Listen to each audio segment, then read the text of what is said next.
Pelaku bom bunuh diri di Mapolsek Astana Anyar, Bandung, Jawa Barat diungkap Kapolri Jenderal Listio Sigit Prabowo. Dari penelusuran tim kepolisian, Kapolri mengungkapkan pelaku bom bunuh diri di Bandung bernama Agus Sujatno alias Agus Muslim. Agus, kata Kapolri, merupakan mantan narapidana kasus bom Cicendo, Jawa Barat. Ia sebelumnya telah menjalani masa tahanan selama 4 tahun di Nusa Kambangan.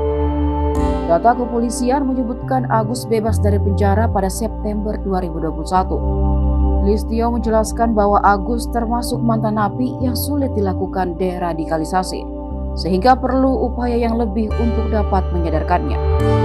Sementara itu, update terbaru, seorang polisi bernama Aibtu Sofyan meninggal dunia akibat ledakan bom di Polsek Astana Anyar.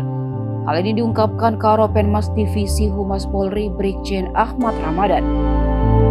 Ledakan bom ini juga mengakibatkan 9 orang anggota polisi dan 1 warga mengalami luka-luka. Warga yang mengalami luka bernama Nur Hasanah, yang ketika kejadian sedang melintas di depan Polsek Astana Anyar.